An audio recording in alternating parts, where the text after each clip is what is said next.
আওয়াজ হয়? আচ্ছা,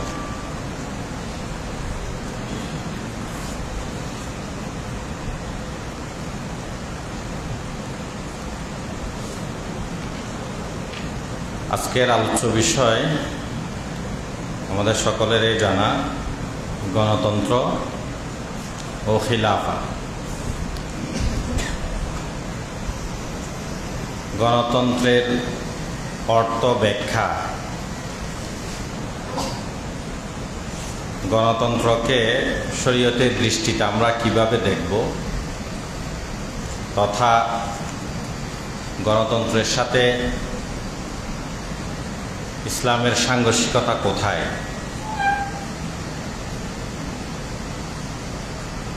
গণতন্ত্র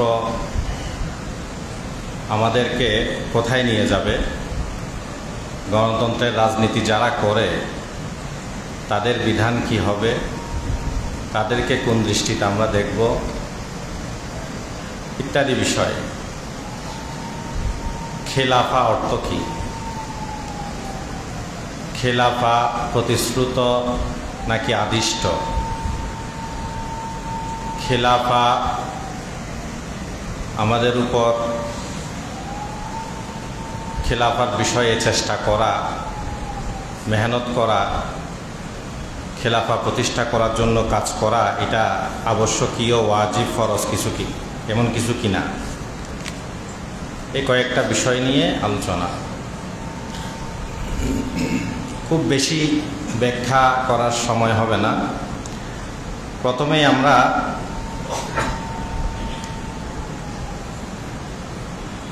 গণতন্ত্র কাকে বলে সেই গণতন্ত্রের বিষয়টা একটু বুঝি। গণতন্ত্রের ইংরেজি হলো ডেমোক্রেসি। ডেমোক্রেসির যেই অনুবাদ কিংবা সারমর্ম কথা হচ্ছে জনগণের শাসন ও ক্ষমতা। ডেমোক্রেসির সারাংশ বা সার কথা হচ্ছে জনগণের শাসন, জনগণের ক্ষমতা। জনগণের শাসন, জনগণের ক্ষমতা, এটা হলো ডেমোক্রেসির মূল সার অর্থ। এরপর এর ব্যাখ্যা কি? গণতন্ত্রের সংজ্ঞা ব্যাখ্যা সম্পর্কে বিভিন্ন সময় বিভিন্ন জন এর সংজ্ঞায়িত করেছেন, ব্যাখ্যা দিয়েছেন। তবে আব্রাহাম লিঙ্কন তার এক ভাষণের মধ্যে গণতন্ত্রের এক জনপ্রিয় সংজ্ঞা প্রদান করেছে। 19/11/1863 1863 সনের 11 মাস নভেম্বরের 19 তারিখ উনি এক ভাষণে বলেন, গণতন্ত্রের সংজ্ঞা হচ্ছে government of the people, by the people, for the people. তিনটা কথা, government of the people, by the people, for the people. জনগণের সরকার, জনগণের মাধ্যমে গঠিত, জনগণের কল্যাণে নিয়োজিত।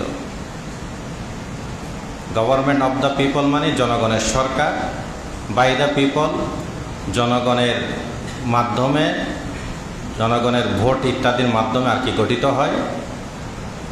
ফর দ্য পিপল তাদের কাজ হচ্ছে জনগণের কল্যাণ, জনগণের সেবা, জনগণের উপকার হয়,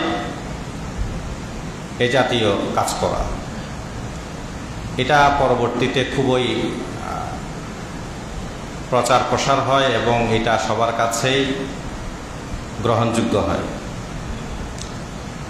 তো এখন এই যে গণতন্ত্রের যে সংজ্ঞাটা বলা হচ্ছে, government of the people, by the people, for the people, এটাকে যদি আমরা ব্যাখ্যা করি তাহলে এই 3 ভাগে ভাগে ব্যাখ্যা করতে হবে।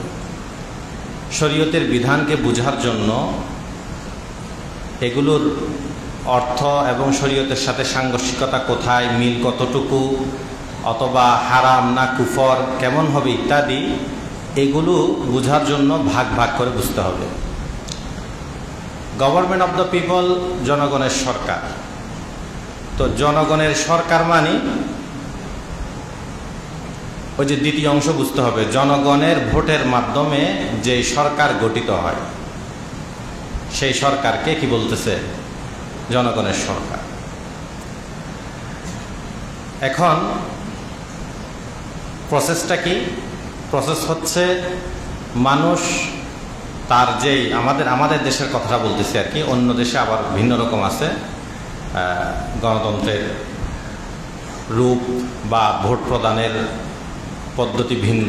আমাদের দেশে হলো যারা মানুষ আছে সকলেই নির্দিষ্ট একটা দিন, 5 বছর পর পর দিন আসে, নির্দিষ্ট একটা দিন তারা তাদের একটা ক্ষমতা তাকে ভোট প্রদান করা, তারা সেই ভোট প্রদান করবে। এই ভোটের মাধ্যমে পুরা দেশের মধ্যে 300 আসনে 300 জন এমপি কি হয়? নির্বাচিত হয়। 300 আসনে 300 জন নির্বাচিত প্রতিনিধি জনগণের পক্ষ থেকে সংসদে যায়। তো সংসদে গিয়ে এইটাকে বলা হচ্ছে জনগণের সরকার। ঠিক আছে? এই যে 300 জন প্রতিনিধি জনগণের ভোট নিয়ে কোথায় গেল? সংসদে গেল।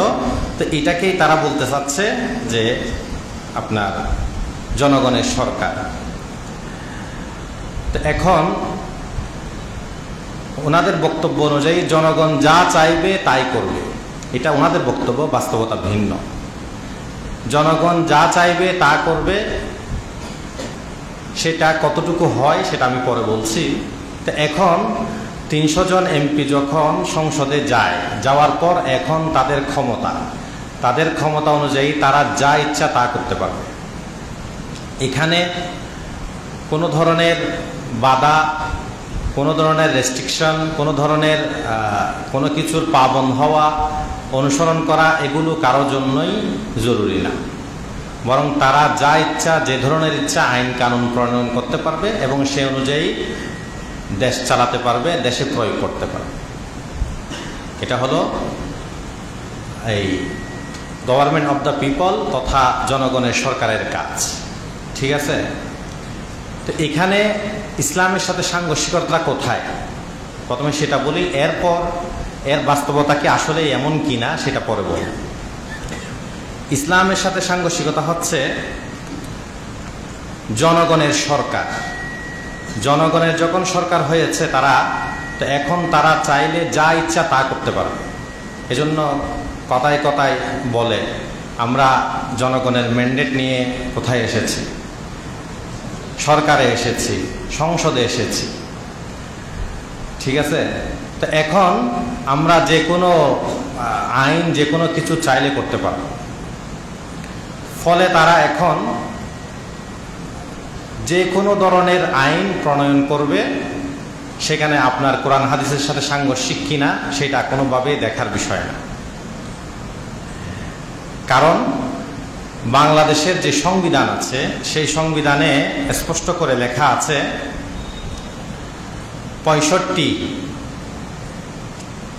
65-র প্রথম অনুচ্ছেদে লেখা আছে জাতীয়, আমার সামনে যেই সংসদের গণপ্রজাতন্ত্রী বাংলাদেশের সংবিধান যেটা সর্বশেষ সংশোধনী হয়েছে, এটা 65-র প্রথম এক অনুচ্ছেদ।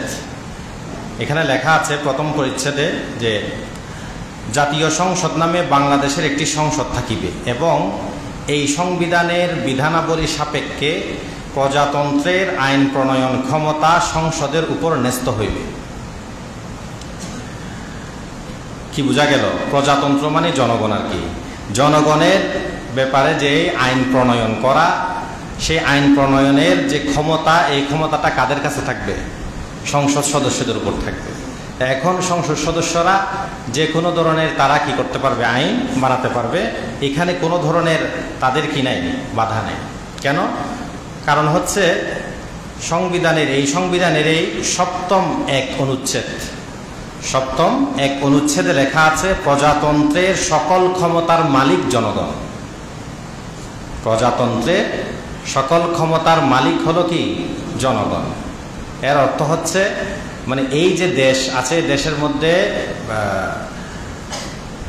এই দেশটার যা কিছু দরকার হবে, মানুষের জন্য যা কিছু দরকার হবে, এই সব কিছুর ক্ষমতার মালিক হলো জনগণ।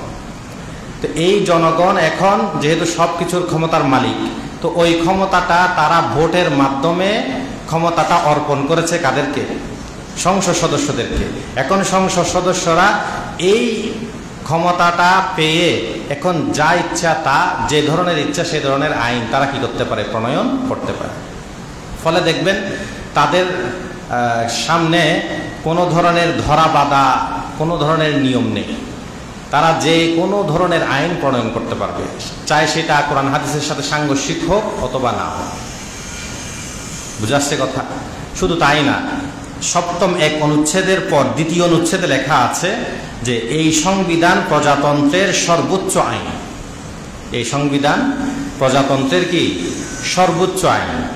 এবং অন্য কোনো আইন যদি এই সংবিধানের সহিত অসামঞ্জস্য হয়, তাহা হইলে সেই আইনের যতখানি অসামঞ্জস্যপূর্ণ ততখানি বাতিল হইবে। এর অর্থ হচ্ছে এই সংবিধানটাই হলো, যেহেতু তারা বানাইছে, তো এই সংবিধানটাই হলো সর্বোচ্চ আইন এই দেশের জন্য, দেশের জনগণের জন্য কি সর্বোচ্চ আইন।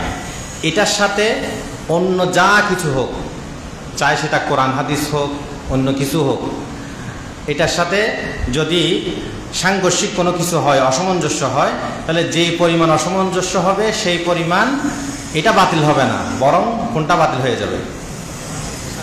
যেটা সাংঘর্ষিক হচ্ছে সেটা বাতিল হবে।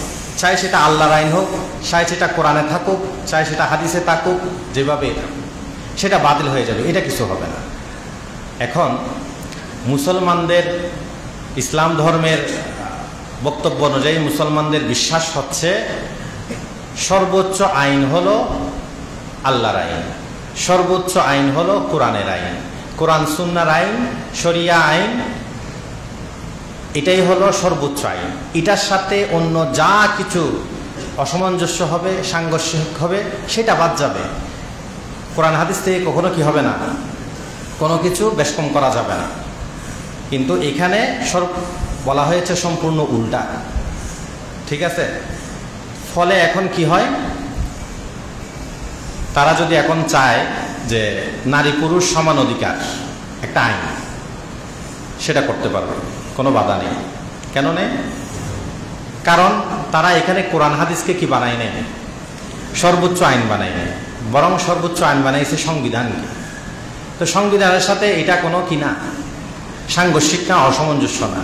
এজন্য এখন যদি বলে যে মিরাসের ক্ষেত্রে, উত্তরাধিকার আইনের ক্ষেত্রে নারী পুরুষ সমান, অর্থাৎ নারী যে পুরুষ যে পরিমাণ পায়, নারীও সেই পরিমাণ পাবে। এখন এটা তো সরাসরি কোরআনের আয়াত, লিযযাকারি মিসলু হাজ্জিল উনসায়াইন, এটার সাথে সম্পূর্ণ সাংঘর্ষিক।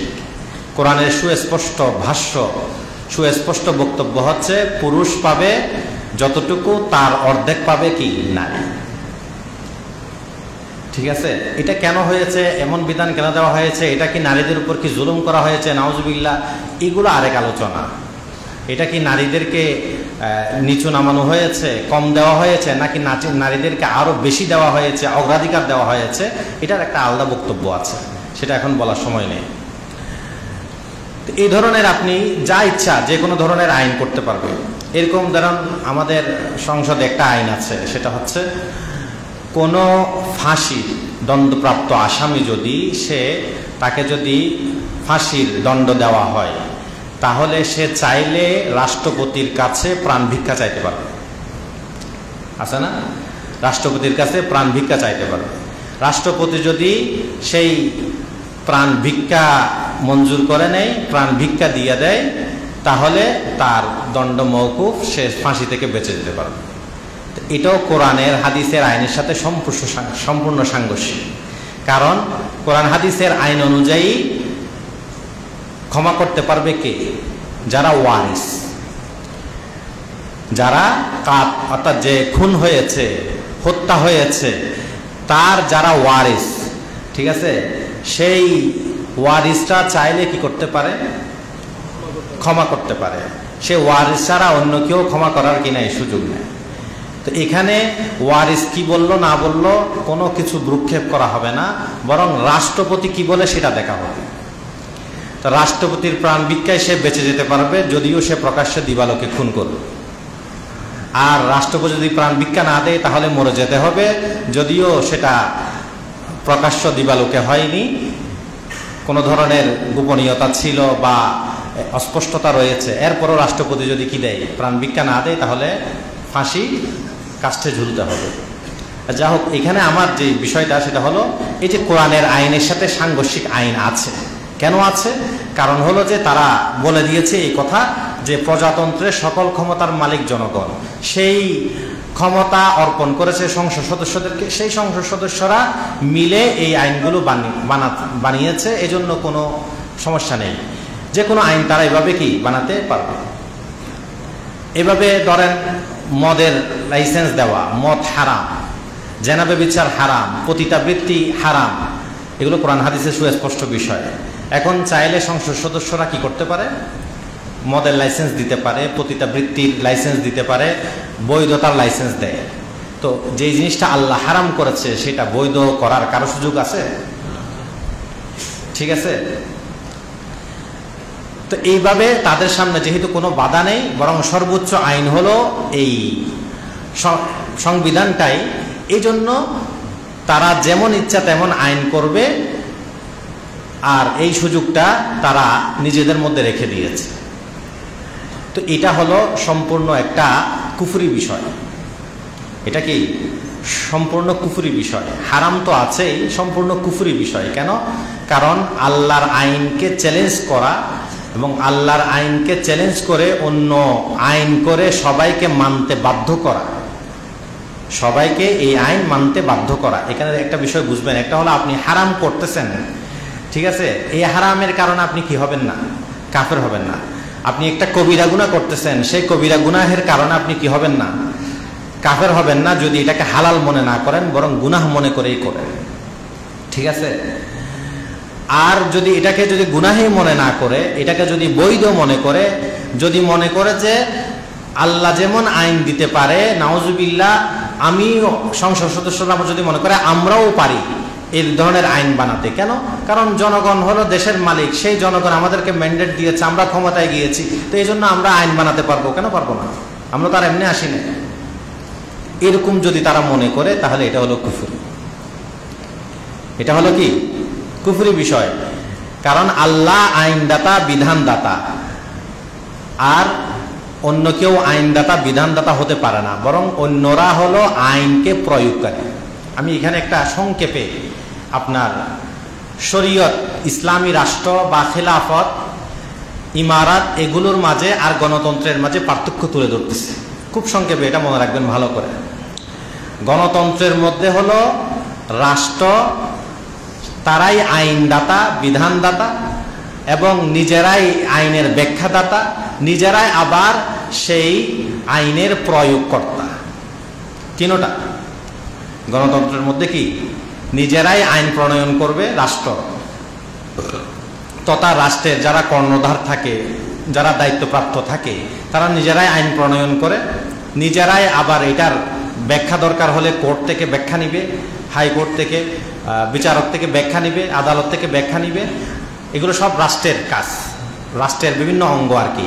সংসদ সদস্যরা আইন বানায়, ব্যাখ্যা দেয় আদালতে, আবার এটা প্রয়োগ করে আইন প্রয়োগকারী সংস্থা, পুলিশ, অন্যান্য যাদের দায়িত্ব আছে তারা, মানে সব হলো রাষ্ট্রের কাজ, ঠিক আছে। কিন্তু ইসলামী রাষ্ট্র বা খিলাফা বা ইমারা, যে ভাষায় বলেন আপনি তো যেই ভাষায় বলেন, সেখানে বিধানদাতা, ব্যাখ্যাদাতা এটা ভিন্ন, আর প্রয়োগকারী হলো ভিন্ন। বিধান দিবে আল্লাহ তাআলা, আল্লাহর রাসূল, এবং এখান থেকে যদি সুস্পষ্ট ব্যাখ্যা থাকে, তাহলে আর কারো ব্যাখ্যা দেওয়ারও প্রয়োজন নেই, ঠিক আছে। আর যদি কোনো অস্পষ্টতা থাকে, তাহলে ব্যাখ্যা দিবে কে? ইমামগণ, যারা এই বিষয়ে এক্সপার্ট, যারা অভিজ্ঞ, তারা ব্যাখ্যা দিবে। আল্লাহ, আল্লাহর রাসূল আইন দিবেন, ব্যাখ্যা দিবেন, সবই ওনাদের কাজ। আর রাষ্ট্র যে আছে, সরকার যে আছে, খেলাফার দায়িত্বে যারা আছে, ইসলামী রাষ্ট্রের মধ্যে যারা কর্তা আছেন তাদের কাজ হচ্ছে শুধু প্রয়োগ করা, বাস্তবায়ন করা, তারা এর বাইরে যেতে পারবে না। আল্লাহ বিধান দিয়েছেন চোরে চুরি করলে হাত কাটো, তো এরা যাচাই বাছাই করে যা শর্ত পাওয়া দরকার সেই শর্ত যখন পাওয়া যাবে তাহলে চোরের হাত কেটে দিবে। ঠিক আছে? এইভাবে যত শরীয়তের বিধান আছে, কোনটা হালাল কোনটা হারাম বলে দেওয়া আছে সুস্পষ্ট। মদ হারাম করেছে, জানা ব্যভিচার হারাম করেছে, বাস এখানে এটাই হলো শরীয়তের আইন, এটাই ইসলামী রাষ্ট্র কাজ, এটাই খেলাফত, তো এর মধ্যে এটাই থাকবে সর্বোচ্চ কথা। এখন রাষ্ট্রের যারা কর্তা থাকবেন তাদের কাজ হলো এটার বাস্তবায়ন করা। মদ কাউকে খেতে না দেওয়া, কেউ যদি খায় তাহলে তার উপর যে শাস্তির কথা আছে সেই শাস্তি প্রয়োগ করা যদি প্রমাণিত হয়। জানা ব্যভিচার কাউকে করতে না দেওয়া, যদি জানা ব্যভিচার করে তাহলে এটার জন্য যে শর্ত শরায়েত আছে প্রমাণ হওয়ার, সেই শর্ত যদি পাওয়া যায় তাহলে তাকে সেই রজম দেওয়া অথবা 100 দৌড়া দেওয়া, এগুলো হলো বাস্তবায়ন করা। পার্থক্যটা বুঝে আসছে? তাহলে গণতন্ত্রের মধ্যে হলো রাষ্ট্র নিজেই আইন বানায়, নিজেই আইনের ব্যাখ্যা দেয়, নিজেই আবার সেই আইনকে কি করে বাস্তবায়ন করে প্রয়োগ করে। আর ইসলামী রাষ্ট্রে খেলাফা ইমারা এদের কাজ হলো আইন দিবে আল্লাহ, আল্লাহ রসুল, বা কোনো ব্যাখ্যার প্রয়োজন হলে ইমামগণ দিবেন, আর এটার বাস্তবায়ন করবে হলো রাষ্ট্র, বাস্তবায়ন করবে হলো খলিফা, বাস্তবায়ন করবে হলো ইমাম, যিনি সরকার হিসাবে থাকবেন, অথবা আইন প্রয়োগকারী যারা সংস্থা এই রাষ্ট্রের দায়িত্বে থাকবেন তারা কি করবেন, এটার বাস্তবায়ন করবেন। পার্থক্যটা বুঝে আসছে? হ্যাঁ, এই পার্থক্যটা অনেকে বুঝে না। এই দুই পার্থক্য, এই মূল পার্থক্যটা আমাদের কাছে পরিষ্কার থাকলে তাহলে খিলাফা ইমারা ইসলামী রাষ্ট্রের আর গণতন্ত্রের মধ্যে পার্থক্যটা খুব সহজে বুঝে আসে। ওরা নিজেরাই আইন বানায়, নিজেরাই ব্যাখ্যা দেয়, নিজেরাই প্রয়োগ করে, বাস্তবায়ন করে। আমাদের এখানে হলো আইন দিবে আল্লাহ, আল্লাহর রসুল, ইমামগণ ব্যাখ্যা দিবেন, আর প্রয়োগ করবেন শুধু রাষ্ট্র, ইসলামী রাষ্ট্র, খেলাফা ইমারা, এরা শুধু প্রয়োগ করবে। কথা পরিষ্কার? তো এখন ওই আগের কথায় যায়, কেউ যদি মনে করে যে আল্লাহর আইনের সামনে আমি নিজেও আইন করতে পারি, চাই সেটা শরীয়তের আইনের সাথে মিলুক আর না মিলুক, কোরআন সুন্নাহর সাথে সাংঘর্ষিক হোক না হোক, আমারও ক্ষমতা আছে, তাহলে সে নিজেকে আল্লাহর ক্ষমতার সাথে শরীক করলো না। কারণ বিধানের ক্ষমতা হলো আল্লাহ। এখন সে মনে করতেছে আমিও বিধান দিতে পারি, কেন? জনগণ আমাকে কি দিয়েছে? ম্যান্ডেট দিয়েছে, ভোট দিয়েছে, এই জন্য আমিও কি করতে পারি? বিধান বানাতে পারি। তাহলে সে নিজেকে কার সাথে শরীক করলো? আল্লাহর সাথে শরীক করলো। এইটা হলো শিরিক। এটা হলো কি? শিরিক। বুঝাচ্ছে কথা? তো এই শিরিক, এটা শিরিক তো কুফরের এই প্রকার, তো এইটা হলে কুফর শিরিক। এজন্যই গণতন্ত্রের এই যে মূল কনসেপ্ট যেটাকে বলা হচ্ছে জনগণের সরকার, এই বিষয়টাই হলো কুফরি। এই বিষয়টা হলো কি? কুফরি। বুঝে আসছে? মুফতি তাকি উসমানী হাফিজাহুল্লাহ তিনি এ বিষয়ে আলোচনা করেছেন। ওনার কিতাব আছে ফিকহি মাকালা, ফিকহি মাকালাত না, মাকালাত উসমানী, কি নাম? হ্যাঁ, ফতোয়া উসমানী। এবং ওনার হলো ইসলাম और সিয়াসি নজরিয়াত, দুই কিতাব। একটা হলো ইসলাম और সিয়াসি নজরিয়াত, আর একটা হলো কি? ফতোয়া উসমানী। তো লম্বা আলোচনা, আমি একটু সংক্ষেপে কোট করতেছি।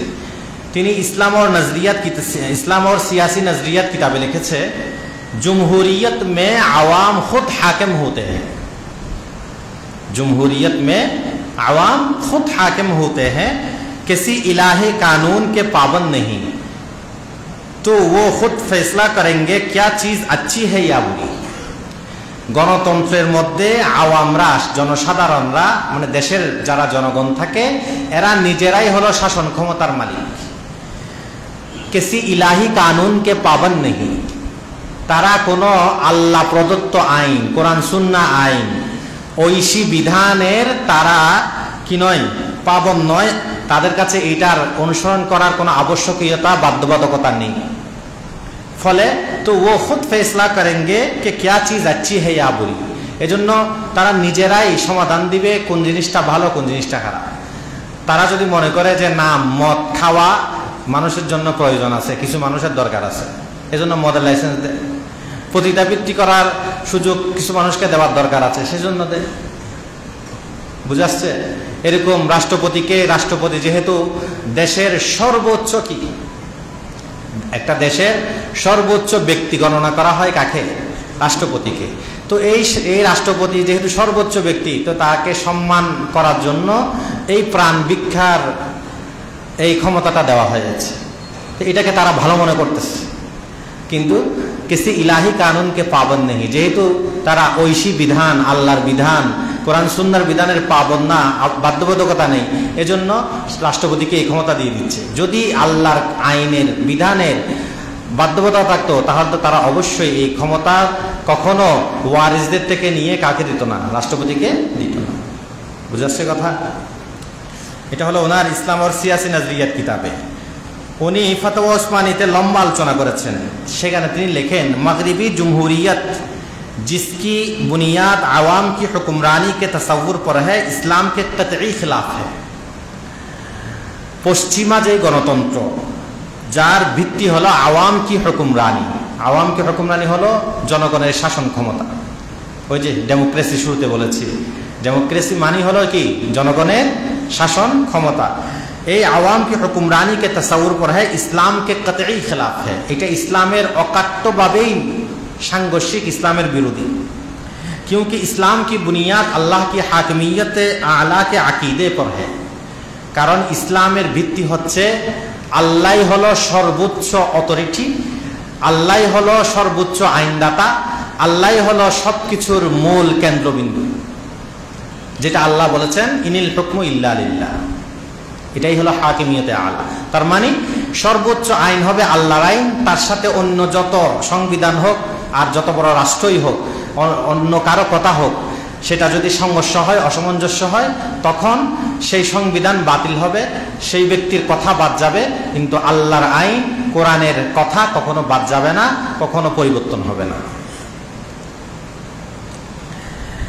लिहाजा मगरिबी जमहूरियत को अपने तमाम तसव्वुरात के साथ बरहक समझना असर हाजिर की बदतरीन गुमराहियों में से है।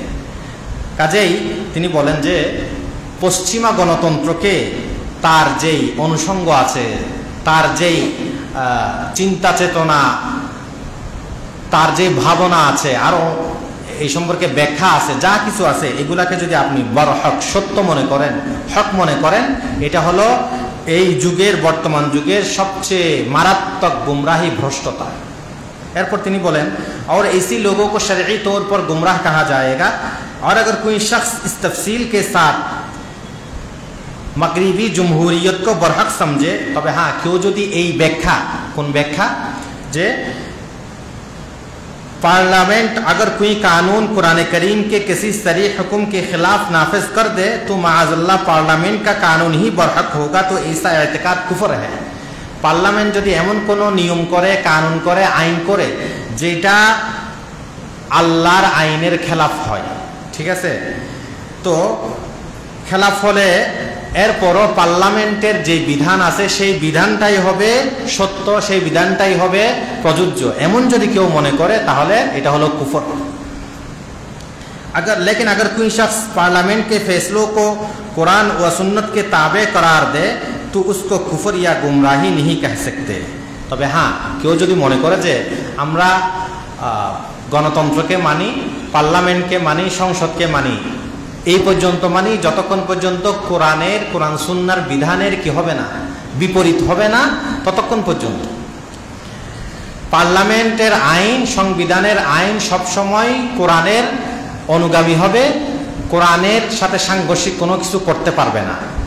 এটা হলো যদি পার্লামেন্টের লোকদের যদি বিশ্বাস হয়, গণতন্ত্রের যারা কাজ করেন তারা যদি এই ধরনের বিশ্বাস করে, तो मगर इसका मतलब ये होगा कि वो मगरिबी जमहूरियत को जूं का तो कबूल नहीं करता। যদি সে এমনই মনে করে, তাহলে তো সে তো পশ্চিমা গণতন্ত্রকেই গ্রহণ করলো না, ঠিক আছে? কারণ পশ্চিমা গণতন্ত্রের মূল কথা হলো জনগণের শাসন, জনগণের ক্ষমতা, জনগণের অভিপ্রায়, ঠিক আছে? সার্বভৌম ক্ষমতার মালিক হলো কে? জনগণ। তাহলে জনগণ যা ইচ্ছা তাই করতে পারবে, জনগণের কথাই হলো চূড়ান্ত কথা, তথা জনগণের মাধ্যমে যেই সংসদে আইন হবে সেটাই হলো সর্বশেষ কথা, সংবিধানে যেটা লিপিবদ্ধ হবে সেটাই হবে সর্বোচ্চ আইন। ঠিক আছে, এটা হলো গণতন্ত্রের কথা। এখন আপনি যখন সর্বোচ্চ আইন বানাই দিলেন কাকে? কোরআনকে, হাদিসকে, আল্লাহর কথাকে, আল্লাহর আইনকে, তাহলে তো আপনি পশ্চিমা গণতন্ত্রকেই কবুল করলেন। বুঝে আসছে? তো আপনার ব্যাখ্যা অনুযায়ী যদি আপনি গণতন্ত্র করেন তাহলে আসলে পশ্চিমা গণতন্ত্র হচ্ছে না, আর পশ্চিমা গণতন্ত্রের কথা অনুযায়ী যদি আপনি গ্রহণ করেন তাহলে আপনাকে কুফরিতে কি হতে হচ্ছে? লিপ্ত হতে হচ্ছে। বুঝে আসছে কথা? আচ্ছা, তো আমি এই কথার সার কথা বলে দিই, সেটা হচ্ছে পশ্চিমা গণতন্ত্রের মূল কথা হচ্ছে এই জনগণেই সবকিছু, এবং জনগণের ক্ষমতা পেয়ে সংসদ সদস্যরাই সবকিছু করতে পারবে, যে কোনো কিছু করতে পারবে, তাদের সামনে কোনো বাধা থাকবে না, ফলে তারা যা ইচ্ছা তা করতে পারবে।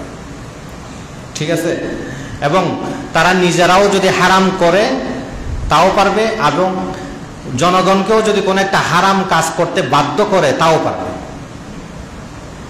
আইয়ুব খানের আমলে 2 ওয়াক্ত নামাজ করা হয়েছিল, জানেন তো? হ্যাঁ, জানেন না? আইয়ুব খানের আমলে নামাজ কয় ওয়াক্ত করা হয়েছিল? 2 ওয়াক্ত করা হয়েছিল। পারছে? এই আইন তো করতে পারছে। ঠিক আছে, কেন? ওই যে ক্ষমতা, এই ক্ষমতা বলে করতে পারছে, কিন্তু যদি সে আল্লাহর বিধানকে মানে তাহলে কখনো কি পারবে না। এভাবে যে পারিবারিক ল আইন যেগুলো থাকে সেখানের মধ্যে অনেক কিছু সাংঘর্ষিকতা থাকে ইসলামের সাথে। আমাদের দেশে আইন আছে 18 বছরের আগে কোনো নারীকে, কোনো মেয়েকে বিবাহ দিতে পারবে না, কিন্তু 18 বছরের আগে যদি পালিয়ে যায় তাহলে আবার কিছু বলবে না, ধরে আনবে না। কিন্তু 18 বছরের আগে যদি বিবাহ বসে তো সেখানে গিয়ে ভেঙে দিবে, ধরে জেলখানায় ভরবে। কিন্তু ওই ওই ওই মেয়েটাই যদি 18 বছরের আগে, 17 বছরের আগে যদি পালিয়ে যায় তাহলে তাকে আবার ধরে আনবে না, কারণ এটা হলো তার স্বাধীনতা। বুঝাচ্ছে?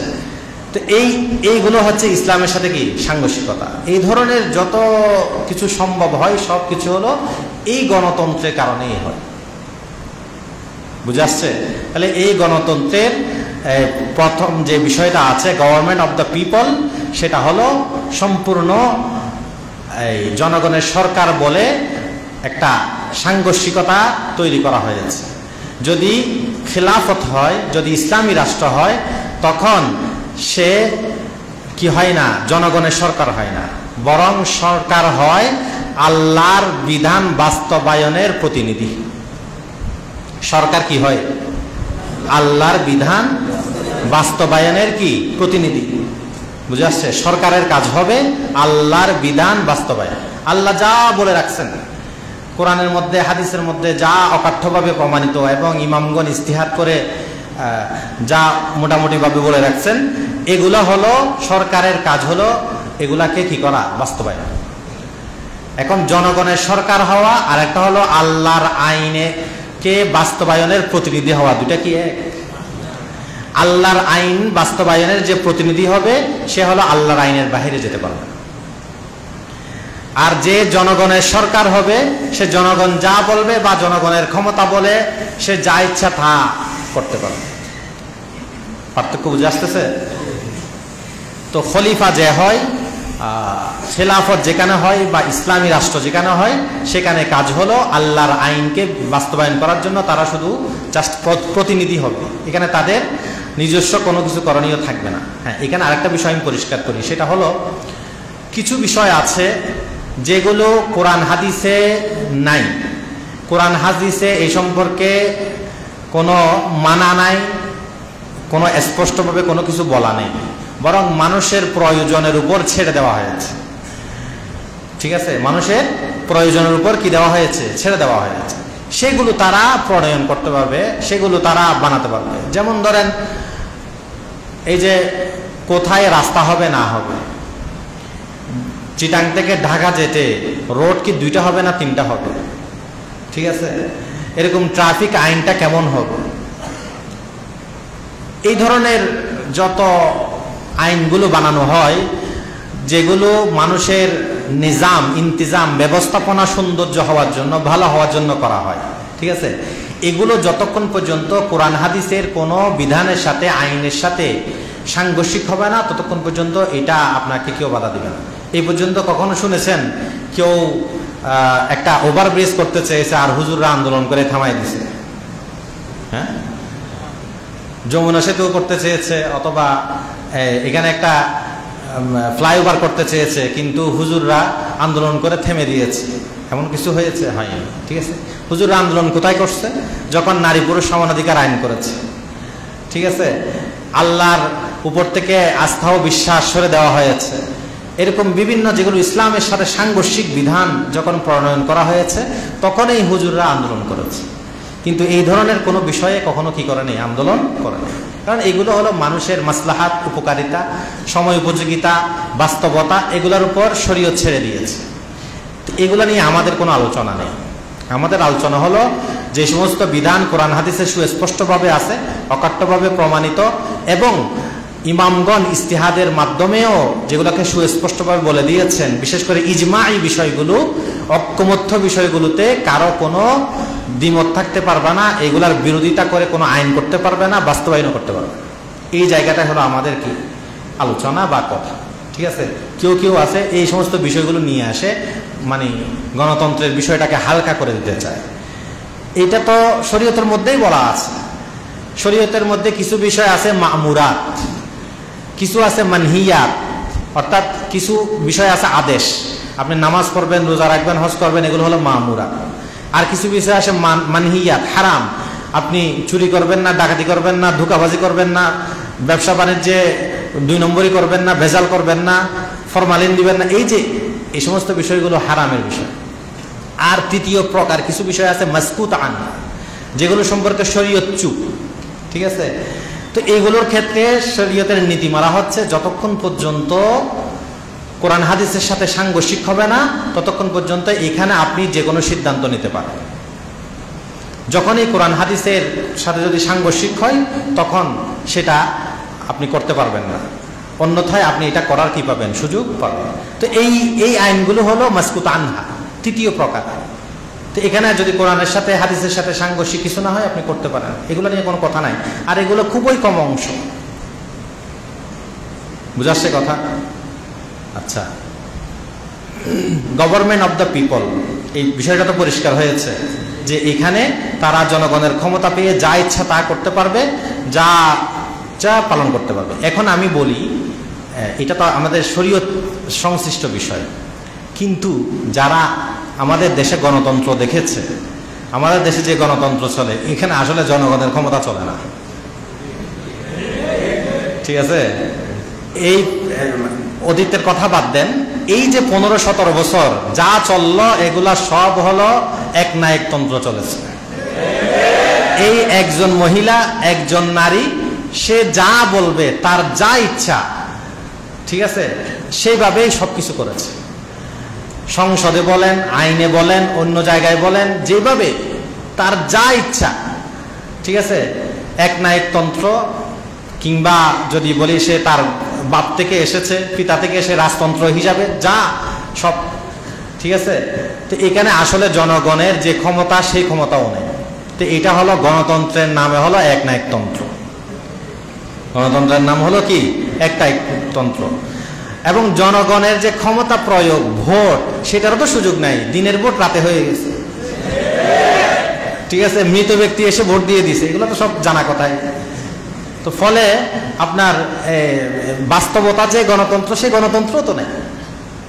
এগুলো হলো মানুষের সাথে কতগুলো ভাওতাবাজি, সবগুলো একজন যা চেয়েছে তাই হয়েছে।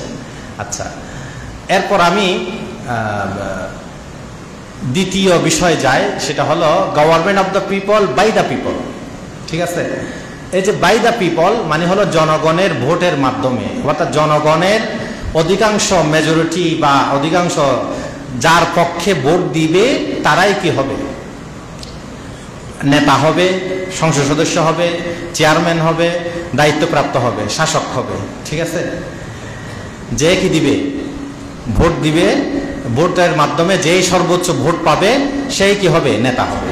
এখন আপনি দেখেন, একটা জায়গায়, ধরেন আমাদের হাটহাজারী এলাকায়, হাটহাজারী এলাকায় এখানে ভোটার আছে ধরেন 80,000। কত হাজার ভোট? 80,000 ভোট। এই 80,000 ভোটের জন্য প্রার্থী হয়েছে 3 জন। কয়জন? 3 জন।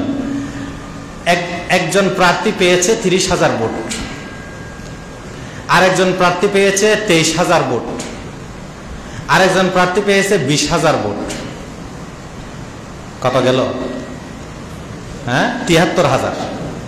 30,000, 20,000, 50,000, 23,000, 73,000। তাহলে আর বাকি রইল কত? 7,000। তখন 7,000 মানুষ ভোট কেন্দ্রে যায় নাই, ভোট দেয় নাই। ঠিক আছে, তাহলে এখানে কোন নেতা নির্বাচিত হবে, কোন ব্যক্তি নির্বাচিত হবে? 30,000 যে পেয়েছে সে। আচ্ছা, বাস্তবতা যদি আপনি দেখেন, সে কি আসলে বেশি ভোট তার পক্ষে গেছে না বেশি ভোট তার বিপক্ষে গেছে? হ্যাঁ, বেশি ভোট তার বিপক্ষে গেছে। কেন? কারণ 50,000 মানুষ তার বিরুদ্ধে। 50,000 মানুষ তার বিরুদ্ধে না, সে তো মাত্র পেয়েছে 30,000। ওই ব্যক্তির 20,000 যা ওই ব্যক্তিকে দিচ্ছে, দ্বিতীয় জনকে, তার লোকেরাও তাকে চায় নাই। 23,000 ভোট যাকে দিয়েছে তার লোকেরাও তাকে চায় নাই। 7,000 ভোট যারা, তারা হয়তো কাউকে পছন্দ মনে করে নাই, যায় নাই। তো সেই হিসাবে দেখা যাচ্ছে প্রায় 50,000 মানুষই তার বিপক্ষে লোক। এরপরও এই গণতন্ত্রের ধোঁকায় আপনাকে বলতে হচ্ছে 30,000 ব্যক্তির সর্বোচ্চ ভোট পেয়েছে, এই হলো আমাদের নেতা। এটা কি মেজরিটি হলো? এইটা হলো সম্পূর্ণ ধোঁকা, প্রতারণা। মানে গণতন্ত্রের বাস্তবতা বলতেছে আর কি। তো এরকম আপনি প্রায় জায়গায় যদি আপনি দেখেন, তাহলে দেখবেন যে এই ঘটনাই ঘটে। সর্বোচ্চ মানুষই আসলেই কি দেয় না, ভোট দেয় না, বা ও ভোট পায় না। এরপরও সে বলে যে আমি জনগণের পক্ষ থেকে প্রতিনিধি, আমি অধিকাংশ মানুষের ম্যান্ডেট নিয়ে আমরা ক্ষমতায় এসেছি, অথচ অধিকাংশ মানুষের ম্যান্ডেটেই পাই না। অনেক সময় দেখবেন আপনি সরকারি দল আর বিরোধী দল, ঠিক আছে, তো দেখা যাচ্ছে সরকারি দল 100, আমাদের দেশ অনুযায়ী আর কি, 160টা আসন পেয়েছে, আর বিরোধী দল পেয়েছে 140টা আসন। ঠিক আছে, তো 160টা আসনের যে ভোট আছে, প্রাপ্ত ভোটের সংখ্যা যদি আপনি গণনা করেন, অনেক সময় দেখা যায় ওই 140টা আসন যারা পেয়েছে তার চেয়ে অনেক কম। এরপরও এরা ক্ষমতায়, কেন? ওই যে সিট বেশি, এমপি পদ বেশি, কিন্তু ভোটের সংখ্যা হিসাবে কম। এগুলো হলো নানা এই ধরনের কি আছে, মানুষের সাথে প্রতারণার বিষয়গুলো জড়িত আছে এই গণতন্ত্রের সাথে। বুঝে আসছে? তো আমি সময় কম, আজানের টাইম কাছে আসতেছে, তো এই সম্পর্কে আর কিছু না বলি। এখন একটা প্রশ্ন, সেটা হলো যারা গণতন্ত্র করে, গণতন্ত্রের মাধ্যমে ইসলামী হুকুমত কায়েম করতে চায়, গণতন্ত্রের রাজনীতির সাথে জড়িত, তাদেরকে আমরা কোন দৃষ্টিতে দেখব? ঠিক আছে, তা আমি প্রথমে একটা কথা বলি, সেটা হচ্ছে অনেক দিন যাবত আমাদের ওলামা ইকরামের মধ্যে 2টা ভাগ হয়ে আছে। কয়টা ভাগ? বিশেষ করে ভারত, পাকিস্তান, বাংলাদেশ, এই সমস্ত ওলামা ইকরাম 2টা ভাগ হয়ে আছে। এক ভাগ মনে করে গণতন্ত্রের মাধ্যমে কোনো কিছু করা সম্ভব না, কারণ গণতন্ত্রের মূল কনসেপ্টটাই হলো কুফরি। সেখানে আপনি কি পাবেন না, কোনো কিছু করতে পারবেন না। বরং আপনি যদি ক্ষমতায়ও যান, ক্ষমতায়ও যান, এরপরও আপনি জাতিসংঘ এবং অন্যান্য যেই সংস্থাগুলো আছে তাদের যে নিয়ম আছে সেই নিয়মগুলো মানতে আপনি বাধ্য, এর বাইরে আপনি যেতে পারবেন না। ঠিক আছে, এর বাইরে যদি আপনি যান, আপনি হয়তো ক্ষমতায় যেতেও পারবেন না, বা গেলেও টিকতেও পারবেন না। এটাও গণতন্ত্রের আরেকটি ধোঁকা, এটাও গণতন্ত্রের একটা কি ধোঁকা। অর্থাৎ ওরা যেটা বলে যে গণতন্ত্রের মধ্যে জনগণ যা চায়, ওই দেশের জনগণ যা চায় সেটা করতে পারবে না। সেই চাওয়াটাও যতক্ষণ পর্যন্ত জাতিসংঘের অধীনে হবে ততক্ষণ পর্যন্ত আপনি পাবেন। সেই চাওয়াটাও যদি আমেরিকা, ভারত, এই ধরনের বড় বড় উন্নত রাষ্ট্র, যাদের দান দক্ষিণা, যাদের আপনার টাকা পয়সা নিয়ে, ঋণ নিয়ে চলতে হয়, এরা যতক্ষণ পর্যন্ত সাপোর্ট দিবে ততক্ষণ পর্যন্ত, অন্যথা আপনি থাকতে পারবেন না। এই যে মিশরের মধ্যে মুরসি ব্রাদারহুড, এরা ক্ষমতায় আসছিল, বেশি দিন টিকতে পারে না। ঠিক আছে, বেশি দিন টিকতে পারে না। কেন? কারণ এরা জাতিসংঘে আমেরিকার ওনাদের যে চাওয়া, সেই চাওয়া অনুযায়ী চলে না, চাচ্ছে না। তো এই সমস্ত বিভিন্ন কারণ আছে, এই গণতন্ত্রের ধোঁকা ইত্যাদি, এগুলো দিকে খেয়াল করে ওলামা একরামের এক জামাত মনে করেন যে গণতন্ত্র দিয়ে কিছু হবে না, বরং আমাদের কাজ হলো, মেহনত হলো মানুষকে দাওয়াত দেওয়া, জিহাদের জন্য প্রস্তুতি গ্রহণ করা, নিজেরা সর্বশক্তি অর্জন করা, এগুলো চলতে থাক। একদিন যখন সময় আসবে তখন ইসলামী রাষ্ট্র, ইমারাত, খেলাফত কোন একটা কিছু কায়েম হবে। ঠিক আছে, এইভাবে একদল ওলামা একরাম কাজ করে আসছেন। আর একদল ওলামা একরাম আছেন, ওনারা মনে করেন যে আমাদের সামনে বর্তমানে গণতন্ত্রের পথ ছাড়া আর কার্যকরী কোনো পথ খোলা নেই। কার্যকরী মানে ফিলফোর এখনই কার্যকর করার মতো, বাস্তবে প্রয়োগ করার মতো কোনো পন্থা খোলা নেই। কেন? কারণ ওই যে প্রথম পন্থা যারা আছে, এদেরকে কেউ জঙ্গি বলে ঢুকাই দেয়, কেউ এইটার কারণে ওটার কারণে বিভিন্ন কারণে কি করে দেয়, বাধার সম্মুখীন হয়, জেল জুলুমের শিকার হয়।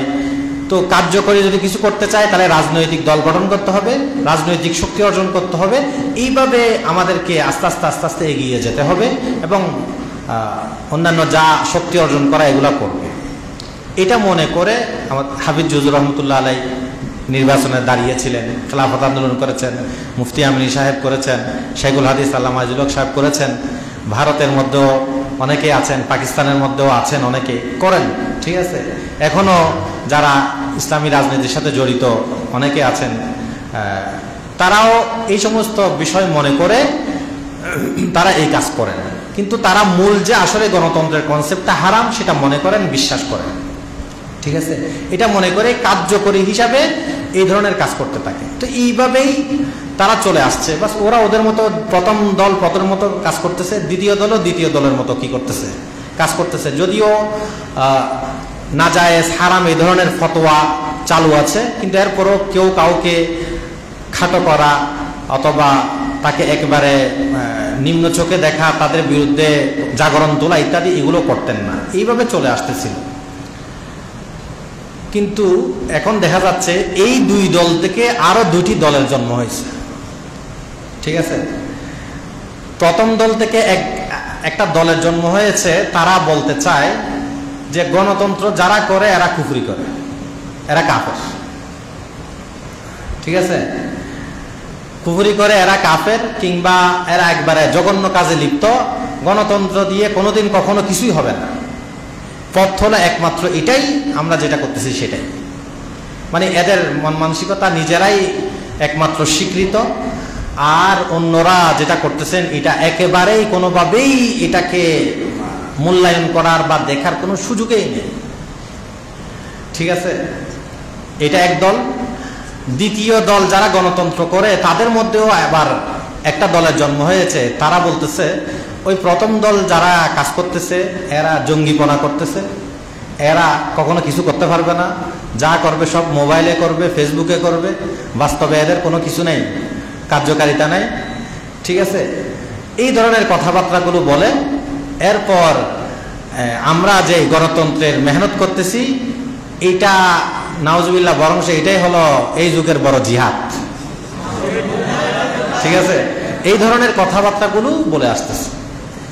তো আমার কথাও হচ্ছে দুই দলের যেই আরেকটা দুই দলের জন্ম হয়েছে, যারা বাড়াবাড়ির শিকার, এরা আসলেই বাড়াবাড়ি, এরা প্রান্তিকতার শিকার।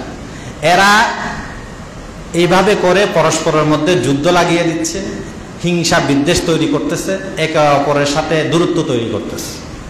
ঠিক আছে, কারণ যেহেতু এখানে পথ কোনোটাই সুস্পষ্ট না, আমার ক্ষুদ্র জ্ঞান অনুযায়ী আর কি, যেখানে এখানে এখনো পথ কোনোটাই সুস্পষ্ট না যে এটার মাধ্যমেই যে হবে, এটার মাধ্যমেই যে হবে, এই বিষয়টা কেউ বলতে পারবে না। যদিও আমরা দেখতেছি আফগানিস্তানে হয়েছে, কিন্তু আফগানিস্তানের প্রেক্ষাপটটা একটু ভিন্ন আছে। সেটা হলো তাদের উপর আগ্রাসন হয়েছে, তো তারা আত্মরক্ষামূলক জিহাদে ঝাঁপিয়ে পড়েছে, এরপর তারা রাষ্ট্র গঠন করেছে। মানে এখন যেমন ছাত্ররা যা বলতেছে তা হচ্ছে আমাদের দেশে আর কি, কেন তাদের মাধ্যমে একটা আন্দোলন হয়েছে। তো তাদের একটা কি আছে, ক্ষমতা আছে। তো ওইখানেও এরকম তাদের মাধ্যমে জিহাদ পরিচালিত হয়েছে। তো তারা যেটা বলছে সেটা কি হচ্ছে, পালিত হচ্ছে।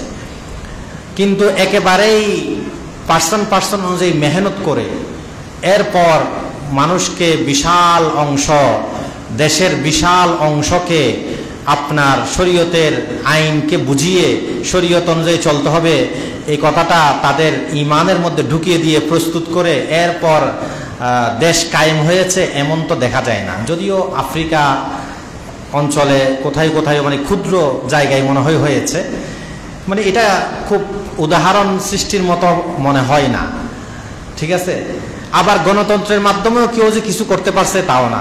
এই যে আপনি মুরসি বলেন, উনি গিয়েও কোনো কিছু করতে পারে নাই মিশরে। এরদোগান বলেন, উনিও যে বড় কিছু করেছে তেমনও না।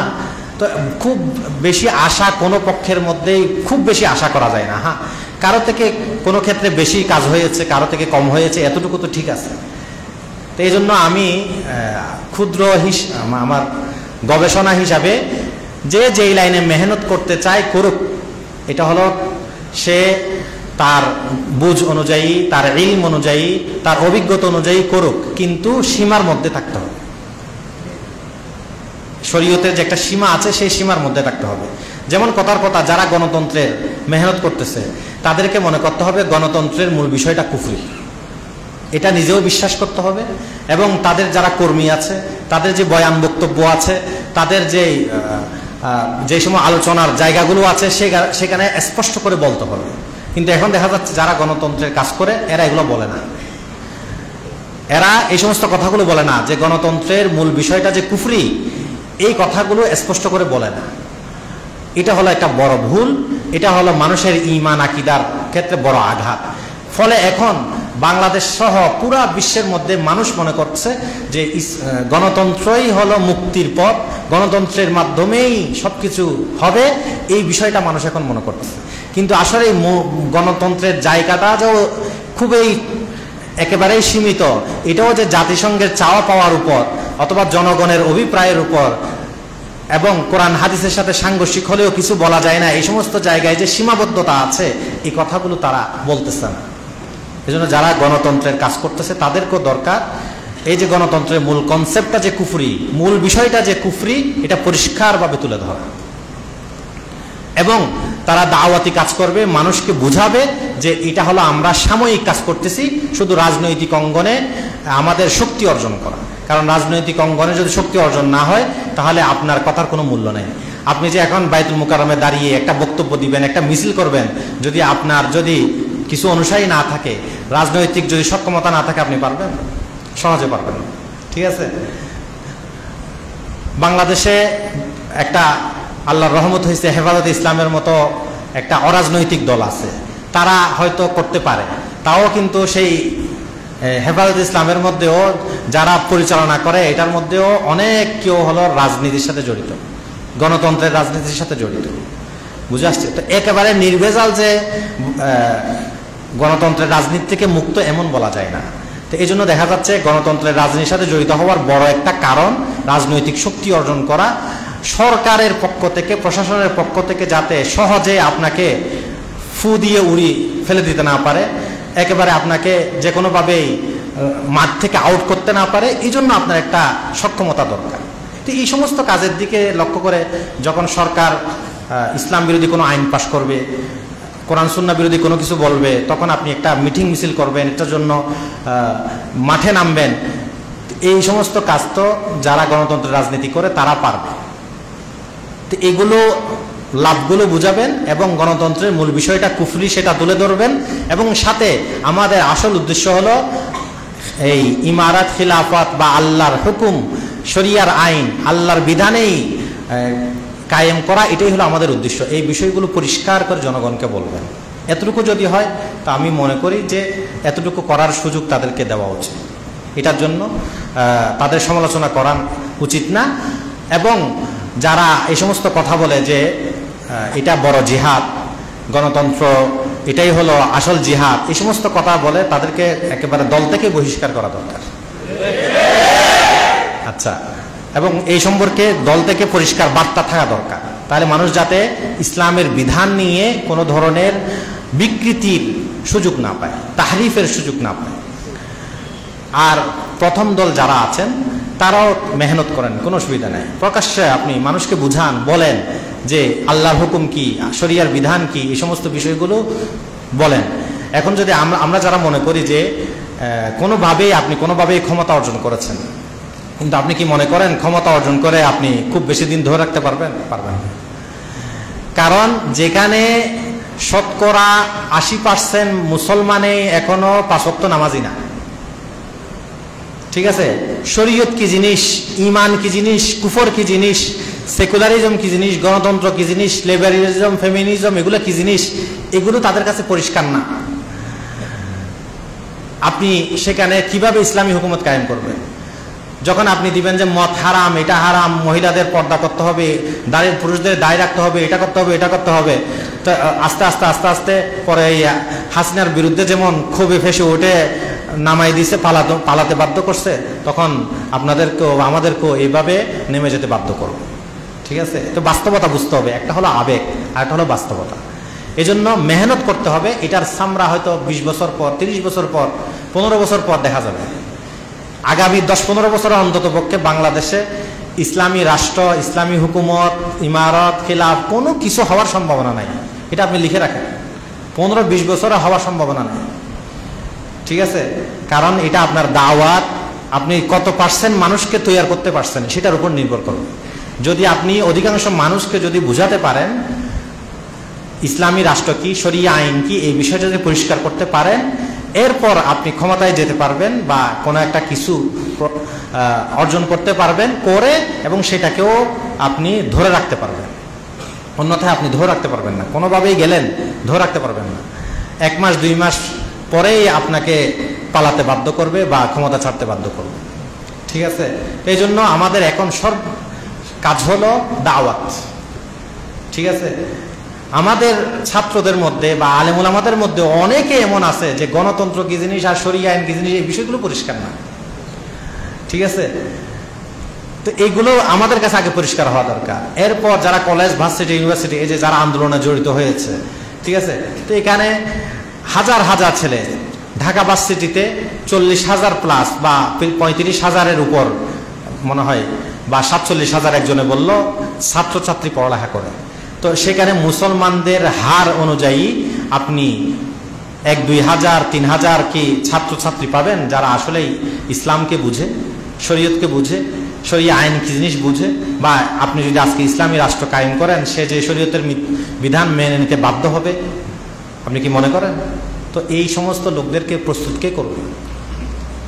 এদেরকে তো বুঝাতে হবে, এদেরকে তো জানাতে হবে।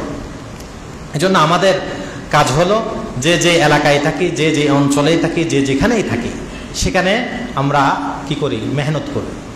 শরীয়ত কি জিনিস সেটা বুঝাই, আল্লাহর বিধান কি জিনিস সেটা বুঝাই, গণতন্ত্র কি জিনিস সেটা বুঝাই, গণতন্ত্রের সাথে ইসলামের কুফরের এই মিল কতটুকু, সাংঘর্ষিকতা কতটুকু, সামঞ্জস্যতা কতটুকু, এগুলো পরিষ্কারভাবে তুলে ধরি, মানুষকে তৈরি করি। মোট কথা হলো দ্বীনের বিধানকে কায়েম করার জন্য তাদেরকে প্রস্তুত করি, পরিপূর্ণভাবে তাদেরকে মুসলিম বানাই, মুমিন বানাই। ঠিক আছে? এরপর হলো আমরা ধাপে ধাপে গিয়ে 15-20 বছর পর হলো তারপর কত পার্সেন্ট মানুষ তৈরি হচ্ছে, এরপর হলো কথা। বুঝে আসছে? হ্যাঁ, আচ্ছা। এখন শেষে আমি খেলাফতের একটা বিষয় বলি। খেলাফতের 2 অর্থ। ঠিক আছে? খেলাফতের এক অর্থ হচ্ছে বৈশ্বিকভাবে সমস্ত মুসলমানকে এক নেতৃত্বের অধীনে নিয়ে আসা, পুরা বিশ্বে। এখানে কোনো রাষ্ট্র থাকবে না, কোনো বর্ডার থাকবে না। অর্থাৎ যেটা আল্লাহ রসুলের যুগে, সাহাবা একরামের যুগে এবং সর্বশেষ একেবারে 100 বছর আগে যে খেলাফত ছিল, তাদের যেই বিশাল সাম্রাজ্য ছিল, বিশাল যেই একটা পরিধি ছিল, মুসলমানদের সবাই এক শাসকের অধীনে, এক ব্যক্তির, এক সরকারের অধীনে চলে আসা, এটাকে হলো খেলাফত বলে। বুঝে আসছে? এটা শুধু বাংলাদেশ, শুধু মক্কা শরীফ, শুধু সৌদি আরব, শুধু মিশর, এইভাবে না। বরং যত ইসলামী রাষ্ট্র আছে, যত মুসলমান আছে, সকলেই এই শাসকের অধীনে চলে আসবে, এই খলিফার অধীনে চলে আসবে। মূলত খেলাফতের আসল অর্থ হলো এটাই। এটা হলো একটা বৈশ্বিক বিষয়, ঠিক আছে? তো আপনি এখনো একটা দেশকে তৈরি করতে পারেন নাই, সেখানে বৈশ্বিক বিষয়ে চিন্তা ভাবনা করতেছে, ঠিক আছে? আমাদের জ্ঞানের স্বল্পতা, আমাদের জ্ঞানের যে কত সমস্যা দেখেন, এখনো আমরা একটা নিজেরাই রাষ্ট্র, এই আফগানিস্তানের মতো একটা রাষ্ট্র হয়েছে, আর হয়তো সোমালিয়া, ওইখানে কিছু কিছু সামান্য জায়গা হয়েছে। তো এই সামান্য একটা জায়গা মাত্র আপনার ইসলামের অধীনে আসছে। বাংলাদেশ বলেন, তারপর আরো অন্যান্য মিশর তিশর অন্যান্য ইসলামী রাষ্ট্র বলেন, সেগুলাই এখনো নাই। তো সেখানে আপনি বৈশ্বিক খেলাফতের কেমনে চিন্তা করেন? খেলাফত বলতে মূলত এটাই বোঝায়, ঠিক আছে? আরেকটা হলো খলিফার অর্থ হলো বাস যেই জায়গায় যেই সরকারের থাকবে, ইসলামী সরকার থাকবে, তার যে প্রধান হবেন তাকে বলা হয় খলিফা। এটা আসলে এমনি, ঠিক আছে? এটা হলো আমিরের অর্থে, ইমামের অর্থে খলিফা। এটা বাস্তব অর্থে খলিফা না। বুঝাচ্ছে কথা? কিতাবাদের মধ্যে যে খলিফার কথা আছে সেটা হলো প্রথম অর্থে খলিফা। কোথায় কোথায়ও ইমারাত, ইমামাত, খেলাফত তিনটা শব্দ একসাথে ব্যবহার হয়েছে। কি ইমারাত? এটা আফগানিস্তানকে কি বলা হয়? ইমারাত বলা হয়, ঠিক আছে? ইমামত, ইমাম, খেলাফত, এইভাবে এই তিনটাকে একই অর্থে ব্যবহার করা হয়েছে। অর্থাৎ কোন একটা রাষ্ট্রে, কোন একটা জায়গায়, কোন একটা ভূখণ্ডে, স্থানে কেউ যদি ইসলামের বিধিবিধান সবকিছু চালু করতে পারে, তো সেখানে যে প্রধান হবেন তিনি হবেন সেই আমির, তিনি হবেন ইমাম, তিনি হলেন ওই জায়গার খলিফা। এই অর্থে কোথায় কোথায় খলিফা বলা হয়, কিন্তু এটা আসল অর্থ না। আসল অর্থে খলিফা বলা হয় বৈশ্বিকভাবে পুরা বিশ্বের সমস্ত মুসলিম রাষ্ট্রগুলোকে এক সরকারের, এক খলিফার অধীনে চলতে বাধ্য হওয়া, বাধ্য করা, করতে পারা, এটাই হলো মূল খলিফার অর্থ। আর এমনি রাষ্ট্রে রাষ্ট্রে যেগুলো হয়, ভূখণ্ডে ভূখণ্ডে, জায়গায় জায়গায় যেগুলো হয়, সেগুলো এখানে ইমাম হয়, ইমারতের অর্থ জানে। কিন্তু আমরা না জানি ইমারতের অর্থ, না জানি খেলাফতের অর্থ, খালি খেলাফত খেলাফত ধরে পালাচ্ছে, ঠিক আছে? এই খেলাফত খেলাফত ধরে আমরা বলতেছি, এটারও একটা কাজ আছে, বা এটারও একটা মানুষের মধ্যে দাওয়াতের বিষয় আছে, কিন্তু পরিষ্কার করা দরকার। এগুলা না বলে আপনি পরিষ্কারভাবে বলেন, আমরা চাই আল্লাহর বিধান, শরিয়ার আইন, শরিয়ার শাসন, ঠিক আছে? কোরআন সুন্নাহর আইনের শাসন আমরা দেশের মধ্যে চালু করতে চাই, বা সব মুসলমানরা মানতে যেহেতু বাধ্য, সেই হিসাবে আমরা অন্ততপক্ষে মুসলমানদের জন্য হলো এটা চালু করতে চাই। এটা আপনি বলেন, বুঝাচ্ছে কথা? তাহলে এখন আমাদের কাছে খেলাফত কি জিনিস, ইমারত কি জিনিস, ইমামত কি জিনিস বুঝাচ্ছে। তো প্রথমে আমাদেরকে কি করতে হবে? দাওয়াতের মাধ্যমে ইমারত কায়েম করতে হবে। কি কায়েম করতে হবে? ইমারত, মানে মানে ছোট ছোট জায়গা, ছোট ছোট জায়গা, ভূখণ্ড, রাষ্ট্র তৈরি করতে হবে। এই সবগুলোকে মিলে তারপর হবে খেলাফত। সবগুলো যখন তৈরি হয়ে যাবে, তখন একজনের অধীনে চলে আসবে, তখন হবে কি? খেলাফত। আচ্ছা, এখন আসেন আরেকটা কথা বলে আমি শেষ করে দিচ্ছি। সেটা হলো এইটার মেহনত করা, এটা কি আমরা আদিষ্ট নাকি আল্লাহ প্রদত্ত, প্রতিশ্রুত? ঠিক আছে, মাউউদ না মামুর? অর্থাৎ এই যে আমরা খেলাফতের জন্য, ইমারতের জন্য, ইমামতের জন্য আমরা যে মেহনত করব, ঠিক আছে, এই মেহনতটা কি আল্লাহর পক্ষ থেকে এমনি এমনি তৈরি হয়ে যাবে? যেমন সূরা নূরের আয়াত আছে, ওয়াদাল্লাহুল্লাযীনা আমানু মিনকুম ওয়া আমিলুস সালিহাত লা ইস্তাখলিফান্নাহুম ফিল আরদ। যদি মানুষরা যদি ইমানদার হয়, নেক আমল করে, তাহলে তাদেরকে আল্লাহ তাআলা খেলাফত দান করবে। তো এখান থেকে আমাদের অনেক আলেমরা বা কেউ কেউ বলতে চাচ্ছেন যে খেলাফত এটা আল্লাহর প্রতিশ্রুত, এটার জন্য আমাদের কিছু করণীয় না। ঠিক আছে, তো আমার যতটুকু বুঝ বা পড়ালেখা সে অনুযায়ী আমার কাছে মনে হয় যে এই বিষয়টা সহি না। আল্লাহ প্রতিশ্রুত দিয়েছেন, ঠিক আছে, কিন্তু এর জন্য মেহনতও জরুরি। এর জন্য কি জরুরি? মেহনত জরুরি। ঠিক আছে, যেমন ধরেন সূরা শুরার 13 নম্বর আয়াত আছে, শারআ লাকুম মিনাদ-দীনি মা ওয়াসসা বিহি নূহা ওয়াল্লাযী আওহাইনা ইলাইকা ওয়া মা ওয়াসাইনা বিহি ইব্রাহিমা ওয়া মূসা ওয়া ঈসা আন আকিমুদ-দীন। ইকামতে দ্বীন, ইকামতে দ্বীনের জন্য আল্লাহ তাআলা হযরত মূসা ঈসা ওনাদেরকেও করেছিলেন আদেশ, এইভাবে আমাদের নবী মুহাম্মদুর রাসূলুল্লাহ সাল্লাল্লাহু আলাইহি ওয়াসাল্লামকেও ইকামতে দ্বীনের জন্য কি করেছেন? আদেশ করেছেন। তার মানে ইকামতে দ্বীনের জন্য আমাদেরকে চেষ্টা করতে হবে। তো ইকামতে দ্বীনের চেষ্টা করে এরপর আস্তে আস্তে ওইখান থেকে এই খেলাফত তৈরি হবে। কারণ ইকামতে দ্বীনের মাধ্যমে ইমারত হবে, ইমারতের মাধ্যমে আস্তে আস্তে কি হবে? খেলাফত তৈরি হবে। তাহলে বোঝা গেল চেষ্টা আমাদেরকে কি করতে হবে? করতে হবে। চেষ্টা ছাড়া যে শুধু আল্লাহর প্রতিশ্রুতির মাধ্যমেই হয়ে যাবে এমন না। যেমন আল্লাহ তাআলা আমাদেরকে রিজিক দিবেন, ঠিক আছে? তো আল্লাহ রিজিক দেওয়া এটা প্রতিশ্রুত।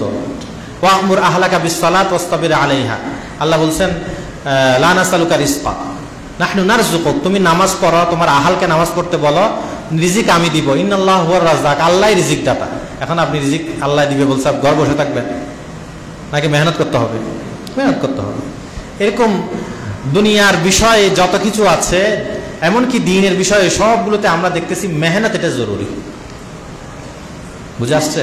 তো এই জন্য নিছক প্রতিশ্রুত বলা এটা ঠিক না। প্রতিশ্রুত এবং সাথে কিও মামুর, অর্থাৎ আদিষ্ট, আমাদেরকে আদেশও করা হয়েছে এবং ওয়াদাও দেওয়া হয়েছে। যখন দুইটাই সামঞ্জস্য হবে, সময় আসবে, তখন আল্লাহ তাআলার ওয়াদা পুরা হবে।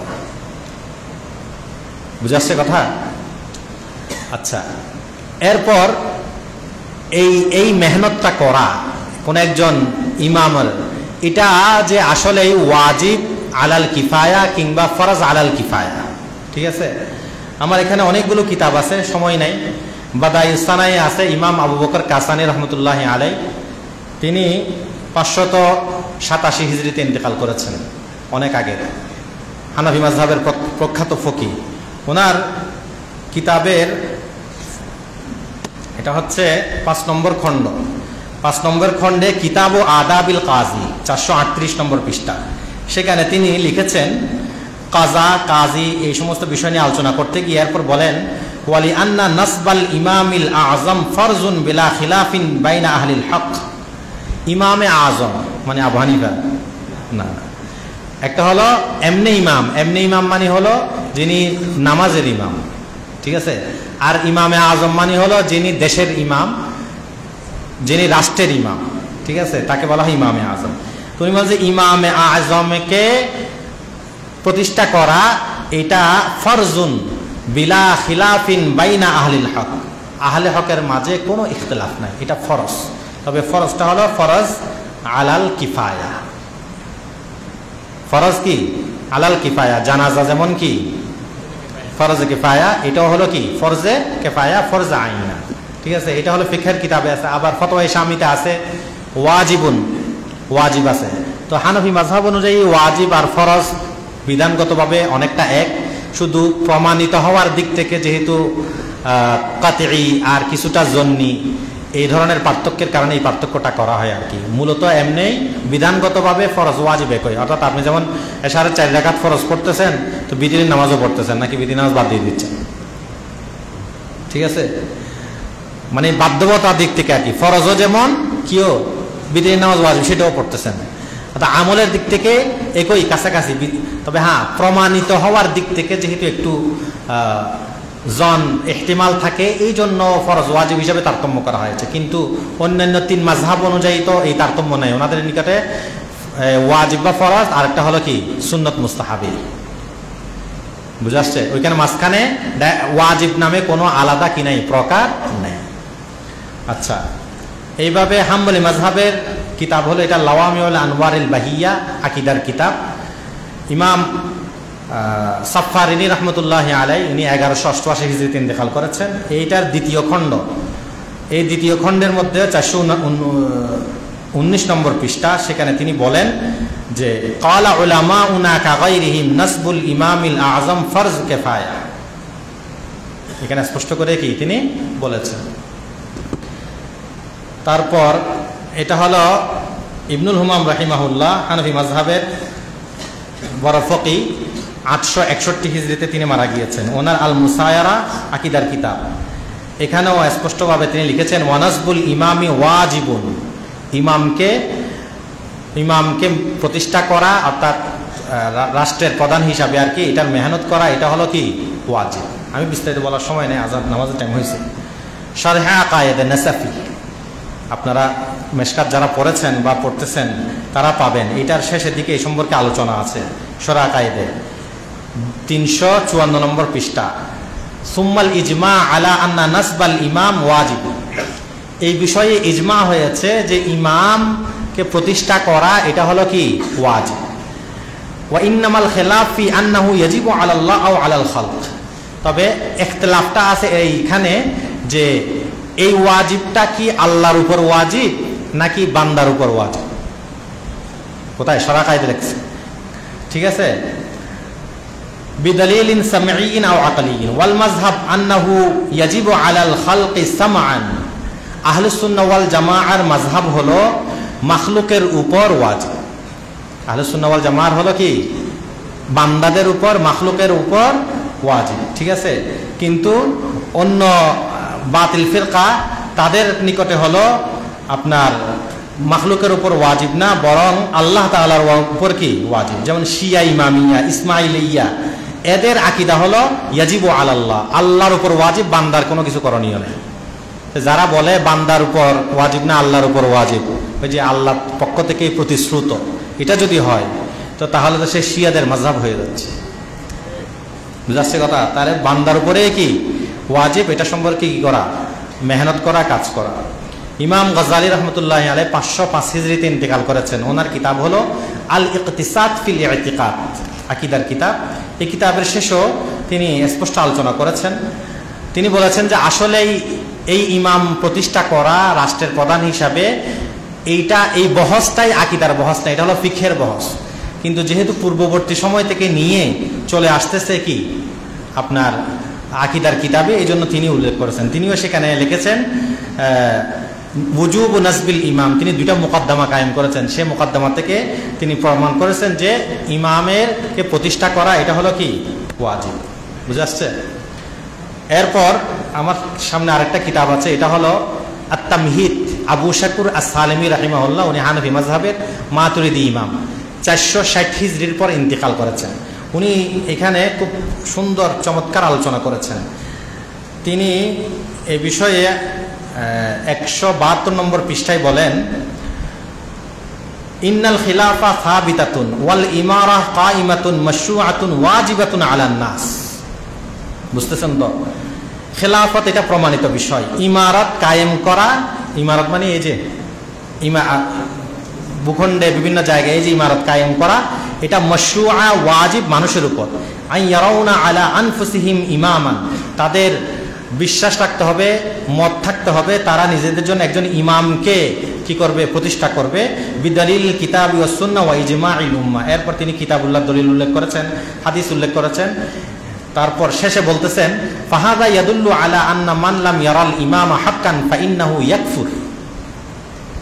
তিনি এই আলোচনা করে বলতেছেন এখান থেকে বোঝা যায় যে ব্যক্তি একজন সত্যিকার ইমামকে, অর্থাৎ যিনি ইসলামী রাষ্ট্রের বিধানগুলো কার্যকর করবে, এই সমস্ত কাজগুলো প্রতিষ্ঠা করবে, হক কায়েম করবে, ইসলামী আইন চালু করবে, এই ধরনের ইমামের প্রয়োজনীয়তাকে যে স্বীকার করবে না, তো সে ইয়াকফুরু, কি হয়ে যাবে, কাফের হয়ে যাবে। বুঝাচ্ছে কথা?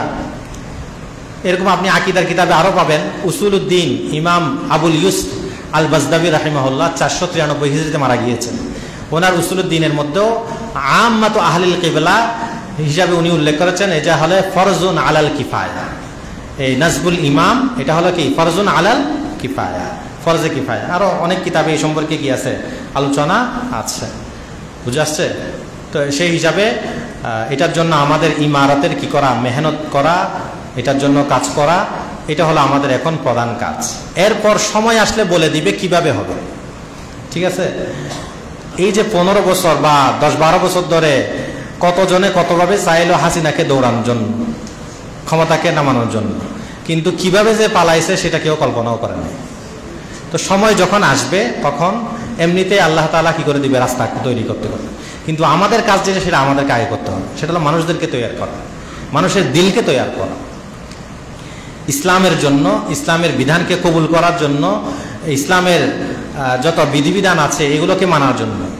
কারণ আপনি দেখেন 80% বা 70% মানুষই নামাজ পড়ে না, 5 ওয়াক্ত নামাজ পড়ে না, ঠিক আছে। আবার যারা নামাজ পড়ে এর মধ্যে অর্ধেক মানুষ তারা শুধু নামাজেই পড়ে, কিন্তু ব্যাংকের থেকে সুদ খায়, সুদি ঘুষলে লেনদেন করে, হারাম তরিকায় ব্যবসা বাণিজ্য করে, চাকরি বাকরি করে, মানুষকে ঘুষ দেয়, ঘুষ নেয়, বুঝে আসছে? তো এইখানে এত সহজ না যে আপনি ইসলামী হুকুমত কায়েম করে ফেলবেন, কারণ তারা আগে নিজে ব্যক্তিগতভাবে আমি তো এরকম তবলিগের মেহনত বলেন, আরো বিভিন্ন মেহনতের সাথে জড়িত অনেক লোককে দেখেছি যারা এই সমস্ত মেহনতগুলো করে ঠিকই, কিন্তু দেখা যাচ্ছে সুদ ঘুষের সাথে জড়িত, বিশেষ করে ব্যাংকের সাথে জড়িত, অন্যান্য হারাম কাজের সাথে জড়িত, বিবাহের সময় পর্দা বেপর্দা এগুলোর কোনো খেয়াল নাই, এই সমস্ত বিষয়ের সাথে জড়িত। তো আগে তাদেরকে পরিপূর্ণ দিন মানার জন্য তৈরি করেন, এরপর আস্তে আস্তে হবে, ঠিক আছে? বলেন, কি প্রশ্ন আছে সংক্ষেপে? কোনো প্রশ্ন আছে?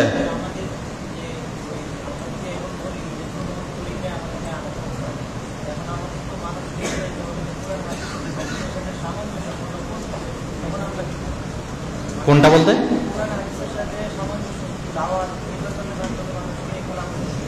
এটা বলার তো দরকার নাই, মানুষকে শুধু আপনি তৈরি করবেন যে ইসলামকে মানার জন্য। ভাই আপনি মুসলমান, তো মুসলমানের অর্থটা কি?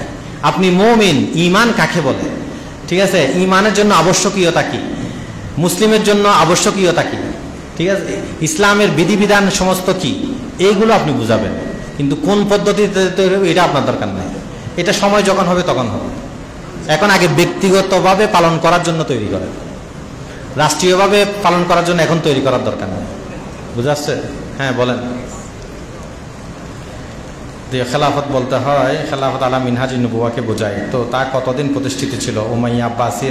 হ্যাঁ, খেলাফত আলা মিনহাজি নবুয়া আল্লাহ রসুলের ভাষ্য অনুযায়ী, তিরমিজি শরীফের হাদিস, আল খেলাফা বাদি সালাসুনা সানা, 30 বছর ছিল।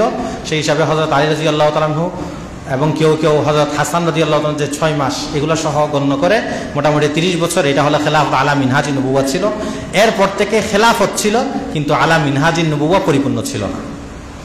এজন্য পরবর্তীগুলাকে খেলাফতে কাসেরা বলে। অনেকে বলেছেন কি অসম্পূর্ণ খেলাফত, কারণ তারা সবগুলো পরিপূর্ণভাবে ইসলামী বিধানকে মানে নাই। তবে হ্যাঁ, এটা ছিল যে তারা কোরআন সুন্নাহর আইনকে সর্বোচ্চ আইন হিসাবে স্বীকৃতি দিত, কিন্তু ব্যক্তিগতভাবে বা নিজেদের অনেক কর্মকাণ্ডে বিভিন্ন জায়গায় ইসলামকে পরিপূর্ণভাবে মানত না। এগুলোর কারণে এটাকে খেলাফতে কাসেরা বলে।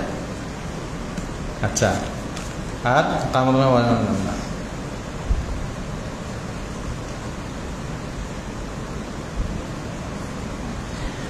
খেলাফত ওয়াজিব কিনা আমাদের উপর খেলাফত ওয়াজিব কিনা, এটা তো আমি এতক্ষণ আলোচনা করলাম না। আপনি খেলাফত করতে গেলে এখানে ইমারতেই করতে পারেন নাই, এই প্রশ্ন করার তো কোনো মানে বুঝলাম না। আগে ইমারত করেন, ইমারতটা ওয়াজিব, এটা তো জরুরি। আর নাকিমুদ্দিন এটা তো বললামই, ঠিক আছে? তো এটা আগে করেন, এরপর হলো পরবর্তী বিষয় তালিমুদ্দিন আল জিহাদ ফি সাবিলিল্লাহ। আচ্ছা, এগুলা তো সময় লাগবে, নামাজের টাইম হয়ে গেছে। আমি আরেকটা কথা বলে দিই, সেটা হলো আকিমুদ্দিন দিন, একামতে দিন। একামতে দিনের ব্যাখ্যায় জামাত ইসলামের লোকরা একটু বাড়াবাড়ি করে, ঠিক আছে? যেটা সৈয়দ আবুল হাসান আলী নদভী রহমতুল্লাহি আলাই, ওনার কিতাব আসরে হাজির মে দিন কি তফহিম ও তশরিহ, কি নাম? আসরে হাজির মে দিন কি তফহিম ও তশরিহ। ওই বইয়ের মধ্যে তিনি জামাত ইসলামী সম্পর্কে লিখেছেন যে ইকামতে দিনের সঠিক ব্যাখ্যা কি। তিনি বলেন যে ইকামতে দিন শব্দকে শুধু আল্লাহ তাআলার শাসন প্রতিষ্ঠা করার সংগ্রামে করার সমর্থবোধক বানিয়ে ফেললে তা ভুল হবে। জামাত ইসলামের রচনাবলীর মাঝে তা যে অর্থে ব্যবহৃত হচ্ছে, সেই অর্থে ইকামতে দিন শব্দটি আরো ব্যাপক, গভীর, বিস্তৃত অর্থ ও বোধ ধারণ করে আছে। বুঝা আসছে? ইকামতে দিনের অর্থ হলো আপনার ব্যক্তি থেকে নিয়ে, পারিবারিক থেকে নিয়ে দিনের যত কাজ আছে, ঠিক আছে? আপনি যে নামাজ পড়বেন এটাও ইকামতে দিনের অন্তর্ভুক্ত। আপনার অধীনস্থদেরকে আপনি ইসলামের উপর উঠাবেন, এটাও ইকামতে দিনের অন্তর্ভুক্ত। আপনি সুদ ঘুষ থেকে বেঁচে চলবেন, এটাও ইকামতে দিনের অন্তর্ভুক্ত। আপনি ধোঁকাবাজি করবেন না, প্রতারণা করবেন না, মিথ্যা কথা বলবেন না, এগুলো ইকামতে দিনের অন্তর্ভুক্ত। বুঝে আসছে? কিন্তু জামাত ইসলামীর রচনাবলীতে পাওয়া যায় ইকামতে দিন মানে শুধু রাষ্ট্র প্রতিষ্ঠা করা, ইসলামী হুকুমত প্রতিষ্ঠা করা। তো এই সমস্ত বিষয় যেগুলো ব্যক্তি পর্যায়ে, সামাজিক পর্যায়ে, পারিবারিক পর্যায়ে, এই সমস্ত বিষয়গুলো এগুলাকে ওনারা ইকামতে দিনে এগুলো হলো প্রাথমিক বিষয়, এগুলাকে অবশ্যই করতে হবে। হ্যাঁ, এটার একটা অংশ হলো ইসলামী রাষ্ট্র কায়েম করা, ইসলামী বিধিবিধানগুলোকে আপনার রাষ্ট্রের মধ্যে কার্যকর করা, এটা একটা একামতে দিনের অংশ, পরিপূর্ণ না, পরিপূর্ণ অংশ না, একমাত্র অংশ না। বুঝাচ্ছে কথা? এই জন্য একামতে দিন মানে শুধু আপনি রাষ্ট্র রাষ্ট্র বললে হবে না, এটা হলো চূড়ান্ত পর্যায়ে, শুরু হবে ব্যক্তি থেকে, সবগুলোই একামতে দিনের। আপনি তাফসিরে রুহুল মানি দেখেন, সেখানে স্পষ্টভাবে লেখা আছে। এখানে শাহ ওলিউল্লাহ দেহলভী রহমতুল্লাহ আলাই তিনিও ইজালাতুল খাফা আন খিলাফাতুল খোলাফা কিতাবের মধ্যেও ইকামতে দ্বীনের কি অর্থ সেগুলো স্পষ্টভাবে লিখেছে। এরপর তিনি লিখেছেন, এই খেলাফত প্রতিষ্ঠা করা কিয়ামত পর্যন্ত আগমনকারী সকল মুসলমানের জন্য ফরজে কিফায়া। ঠিক আছে, তো এখানেও তিনি লিখেছেন ইকামতে দ্বীনের অর্থ কি। হ্যাঁ বলেন। আচ্ছা, সময় নাই, এটার জন্য তো শর্ত শরায়েত আছে। ঠিক আছে, তো এই সম্পর্কে ওই আমার ঈমান আকীদার বইয়ের প্রথম খণ্ডে এই সম্পর্কে আলোচনা আছে, আপনারা দেখে নিন সেখানে।